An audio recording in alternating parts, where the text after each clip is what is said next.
আমাদের স্বাধীনতার জন্য যে যুদ্ধ আমরা করেছি, 47-এ করেছি, 71-এ করেছি, 24-এ করেছি, আমরা এখনো স্বাধীনতা পাই নাই। পেয়েছি? পাই নাই। কারণ যদি স্বাধীনতা যদি পাইতাম, আজকে 800 জন মানুষ জাহাজে কর্মরত অবস্থায় আমাদের এই পরিস্থিতি হতো না। একটা জাহাজে 8 জন মানুষ, 7 জন মানুষ জায়গায় ডেড করা হয়েছে, গলা জব করে নির্মমভাবে হত্যা করা হয়েছে। আরেকজন নাবিক হাসপাতালে নিয়ে যাবার পথে মৃত্যুবরণ করেছে। এরপরেও সরকারের পক্ষ থেকে কোনো বিবৃতি আমরা পাই নাই, দুঃখ প্রকাশ করবে এই জিনিসটা পাই নাই। আমরা লজ্জার সাথে বলতেছি যে মালিক সমিতির প্রতি আমাদের ঘৃণা। তারা পশু বলে, মানুষ বলে আমার মনে হচ্ছে না, তারা হচ্ছে পশু। কারণ তাদের জাহাজ রক্ষার্থে, তাদের শিল্প রক্ষার্থে আমরা রাত দিন 24 ঘন্টা কাজ করে যাচ্ছি। অন্তত তাদের সাংগঠনিকভাবে একটা দুঃখ প্রকাশ এখনো করা হয় নাই। এটা অত্যন্ত লজ্জাজনক। বিভিন্ন জায়গায় কিছু নামদারি শ্রমিক নেতৃত্ব বাইরে আসতেছে, তারা সুবিধাবাদী, যারা আগে ছিল ফেঁচিবাদী সরকারের আমলে, তাদের পক্ষ নিয়ে করছে, শ্রমিক লীগের পক্ষ নিয়ে করছে। এখন বিভিন্ন রূপধারী কিছু সংগঠন আছে, তারা বিভিন্ন জায়গায় শ্রমিকদেরকে লাঞ্ছিত অপমানিত করতেছে। আমরা তাদেরকে সরকারিভাবে তাদেরকে প্রতিহত করার আহ্বান জানাচ্ছি। আমাদের নোয়াপাড়ায় চাঁদাবাজির সমস্যা, নোয়াপাড়ায় বিভিন্ন সংগঠন, ভুই ফোড়া সংগঠন আছে, তারা বিভিন্ন সময় জাহাজে উঠে নাবিকদের হয়রানি করা, এইগুলো সবই সরকারের নিশ্চিতকরণ দাবি জানাই আমরা। প্রায় বর্তমান কিছু ভুইফোড় সংগঠন হয়েছে। এরা আগে ফ্যাসিস্ট সরকার ছিল, শ্রমিক লীগ করতো। সেই সবুজ শিকদার, সেই জাহাঙ্গীর ভিন্ন রূপে জামাত শিবিরের কথা বলে, কখনো বিএনপির কথা বলে। এইসব কথা বলেই আজকে এইগুলো করে বিভিন্ন জাহাজে যায় শ্রমিকদের নির্যাতন করতেছে, জোর করে চাঁদা দাবি করতেছে। এই সমস্যাগুলা একদিন দুই দিনের কোনো সমস্যা নয়, এটি দীর্ঘদিনের সমস্যা।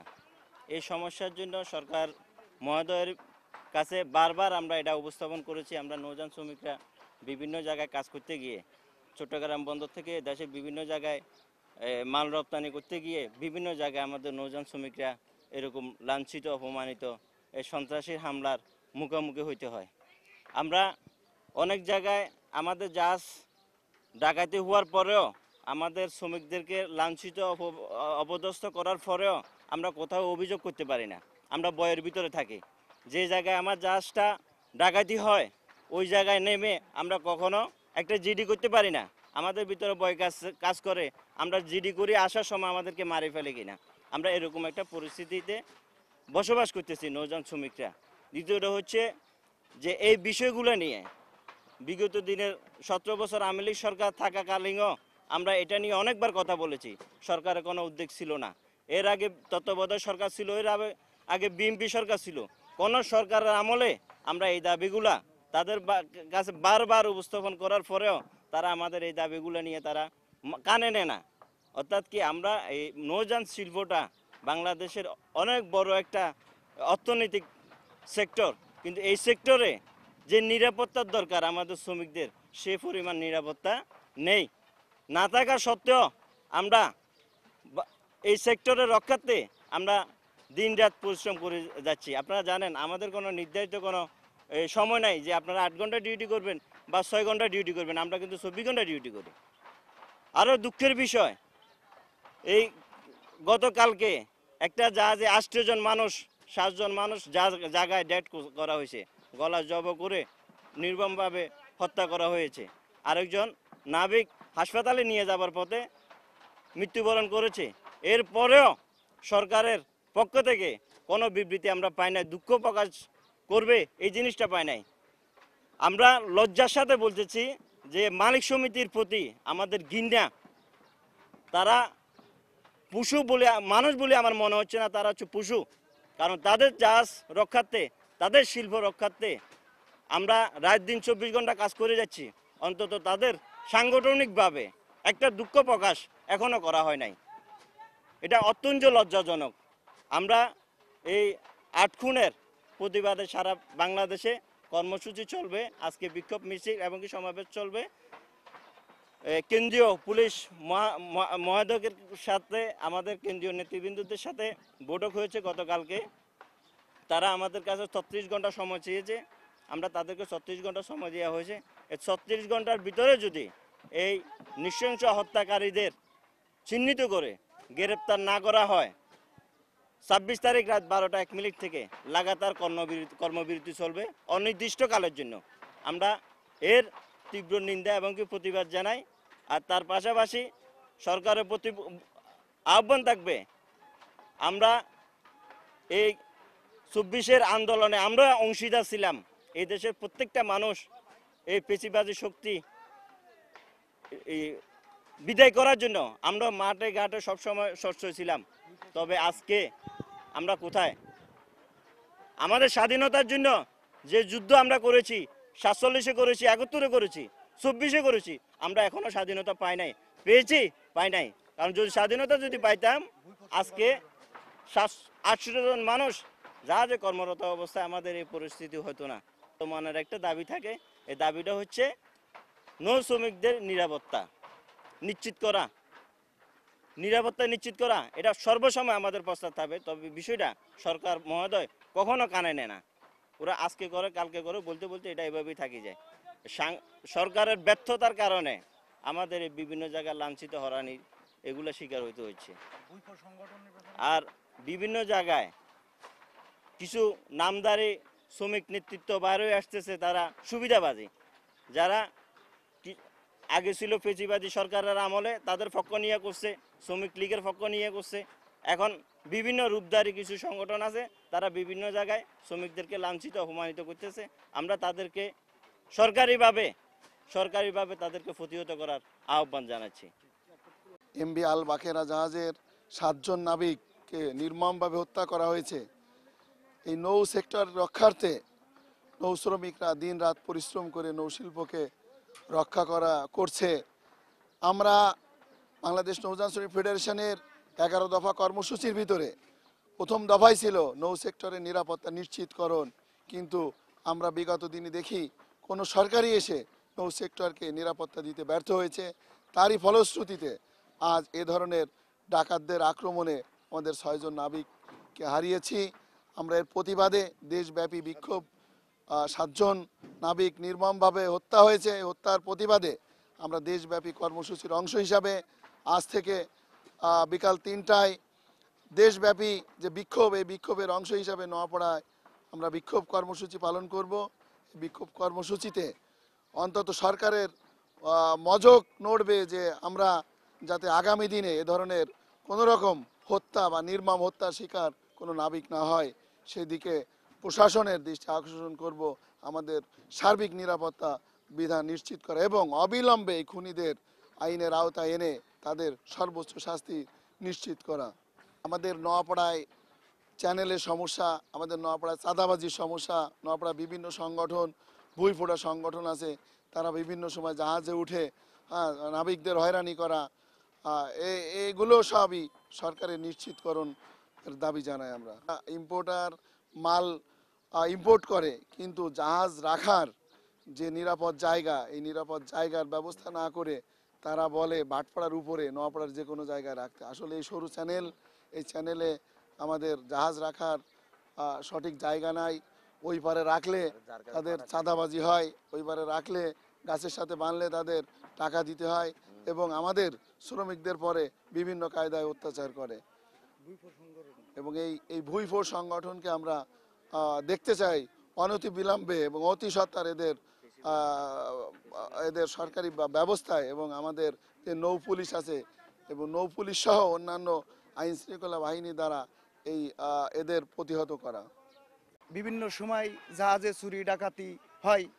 আমরা দেখেছি যে অনেক সময় অনেক লস্কর সুকানি যারা টালিম্যান, এদের কাছে বিভিন্ন সময় মনে করেন যে বিভিন্ন কায়দায় মাল এদিক থেকে ওদিক করে জাহাজের শ্রমিক পরে দায় চাপাই। আমরা দেখেছি যে অনেক সময় চুরি হয় না, কোনো কিছু হয়নি, মনে করেন যে শ্রমিকের পরে দায় চাপাই। এখন বর্তমান যে অবস্থা, যে একটা জাহাজে এক জাহাজ মালের জন্য 2 জন সার্ভেয়ার, 2 জন স্কট, মালিকের লোক থাকার সত্ত্বেও বিভিন্ন সময় মাল শর্ট হয়ে গেলে, মাদার ভেসেলে মাল শর্ট হয়ে গেলে এর দায় শ্রমিকের উপর বর্তায়। বর্তমান খুলনা, মোংলা, বাগাবাড়ি, নগরবাড়ি, ঢাকা, চট্টগ্রাম বিভিন্ন জায়গায় ইম্পোর্টারের লোক নিয়োগ থাকে, এরাই এরাই ষড়যন্ত্র করে শ্রমিকদের উপর দায় চাপায়। আপনারা আরও গভীরভাবে দেখতে পারেন, নপড়ায় বর্তমান কিছু ভুইফল সংগঠন হয়েছে। এরা আগে ফ্যাসিস্ট সরকার ছিল, শ্রমিক লীগ করতো, সেই সবুজ শিকদার, সেই জাহাঙ্গীর ভিন্ন রূপে জামাত শিবিরের কথা বলে, কখনো বিএনপির কথা বলে, এইসব কথা বলেই আজকে এইগুলো করে বিভিন্ন জাহাজে যায় শ্রমিকদের নির্যাতন করতেছে, জোর করে চাঁদা দাবি করতেছে। এইভাবে চলতে থাকলে এদের কারণেই নপড়ায় যে কোনো সময় নৌযান শ্রমিকরা কর্মবিরতি দিতে বাধ্য হবে। অতি শীঘ্রই এদের নৌ পুলিশ প্রশাসন, যারা গোয়েন্দা সংস্থার লোক আছে, তাদের দৃষ্টি আকর্ষণ করছি, এরা যেন ব্যাপারটা দেখে এবং এদের যেন নির্মূল করার জন্য যতটুকু যা করার দরকার সেটা করেন। অন্যথায় নৌযান শ্রমিকরা রাজপথে আসবে, নদীর জাহাজের পাখা ঘোরা বন্ধ করে দেবে, নদীর পানি নদীর ঢেউ বন্ধ করে দেবে। অর্থাৎ নদীর পানি নড়বে না, জাহাজের পাখা ঘুরবে না, এদের যদি নিষ্পত্তি করে না করা হয়। আর একটা কথা হচ্ছে, নপড়ায় যে পরিমাণ জাহাজ আপনারা দেখতে পাচ্ছেন, এখানে পর্যাপ্ত জাহাজ, এখানে বার্থিং করার জায়গা নাই, জাহাজ ধরার জায়গা নেই, জাহাজ ঘুরানোর জায়গা নাই। বিভিন্ন সমস্যার ভিতর আমরা এখানে জাহাজ শ্রমিকরা আসে। এই ব্যাপারগুলো আমরা বারবার বিআইডব্লিউটিএ মালিক সমিতিতে বারবার চিঠি দিয়েছি, অবহিত করেছি, নৌ মন্ত্রণালয়ে অবহিত করেছি। আজ পর্যন্ত তারা সঠিক কোনো ব্যবস্থা নিয়ে নেই। আপনারা দেখতে পাচ্ছেন একটা জাহাজের জন্য একটা বার্থিং এখানে দেওয়া রয়েছে, এখানে একটা বার্থিং দিয়েছে, কিন্তু এতগুলো জাহাজ ধরার কোনো নির্দিষ্ট জায়গা নেই। ওই পারে জাহাজ ধরলে বিভিন্ন সময় প্রতি 10 দিনই 1000 টাকা করে চাঁদাবাজি করে, তেল সংগ্রহ করে, চাঁদা না দিতে পারলে হুমকি ধামকি দেয়। ওই পারে হিমার আছে, হিমার একাই ওই নদীর ওপারে যেসব জাহাজ আছে, প্রত্যেক জাহাজেতে 10 দিন অন্তর 1000 টাকা করে তারা জাহাজ বার্থিং করে দিতে হয়। আমরা বিআইডব্লিউটি বলেছি কি কারণে এই টাকাটা দেব, বিআইডব্লিউটি বলেছে এই টাকা দেওয়া লাগবে না, কিন্তু এখানে স্থানীয় লোকজন এই টাকাগুলো আমাদের কাছে নৌযান শ্রমিকদের কাছে জোর করে নেই, যার প্রেক্ষাপটে অনেক মাস্টার ড্রাইভারের চাকরিও চলে যায়। কারণ এই টাকার হিসাব যখন দিতে পারে না, তখন এদের চাকরি পরে হানা দেয় এবং শ্রমিকদের নির্যাতিত করে, শ্রমিকদের ড্যামারেজ দিতে হয়। এইগুলো অনেক সমস্যা আছে। আপনারা জানেন 17 সালে এইসব বিভিন্ন সমস্যা নিয়ে 11 দফা দাবিতে নৌযান শ্রমিক ফেডারেশন 5 দিন কর্মবিরতি পালন করে। খুলনা বিভাগীয় মালিক সমিতির মাধ্যমে 11 দফা স্বাক্ষরিত হয় এবং তারা বাস্তবায়নের আশ্বাস দেয়। কিন্তু আজ 2024 সাল, এই 11 দফা এখনো বাস্তবায়ন হয়নি। আমি জোর দাবি করি, নপড়া নদী বন্দরকে রক্ষা করতে হলে এই 11 দফা বাস্তবায়ন করতে হবে।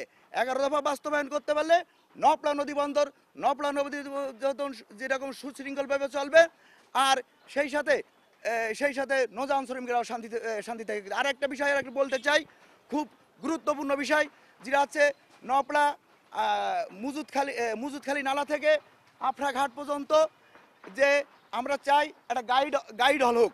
খুলনার মতন গাইড হল হইলে নপড়া যে নদী আছে, পর্যাপ্ত জাহাজ ধরতে পারবে, লোড আনলোড করতে সুবিধা হবে, ঘাট লিভারদের জন্য সুবিধা হবে। আপনারা দেখেন লিভাররা কত কষ্ট করে মাল নামায়, আপনার কত রিস্ক নিয়ে। এই যদি গাইড হল হয়, জাহাজ যেরকম সহজে মাল লোড আনলোড করা যাবে, সেই ক্ষেত্রে জাহাজের অল্প সময়ের ভিতর মাল খালিও হবে। এর কারণেই এই জাহাজ লোড আনলোডের কারণেই আজকে ধীরগতিতে মাল উঠানামা করার কারণেই নপড়ার ব্যবসা বাণিজ্যর গতি ধীরগতিতে কমে এসছে। কারণ একটা জাহাজ যদি 15-20 দিন মনে করেন জাহাজ খালি হতে লাগে, সেই ক্ষেত্রে একটা জাহাজ মালিকও যেরকম ক্ষতিগ্রস্ত হয়, জাহাজ শ্রমিকও ক্ষতিগ্রস্ত হয়। এই ব্যাপারটা অতি গুরুত্বপূর্ণ। আমরা মনে করি লিবাস হ্যান্ডলিং শ্রমিক এবং নৌযান শ্রমিক নৌযান হ্যান্ডলিং শ্রমিকের দাবি যে গাইড হলের ব্যাপারে, এবং নপড়াবাসীর দাবি এই নপড়া একটা গাইড হল হোক। গাইড হল হইলেই এই নপড়ার উন্নয়ন হবে, নপড়া সুন্দরভাবে পরিচালিত হবে। ধন্যবাদ।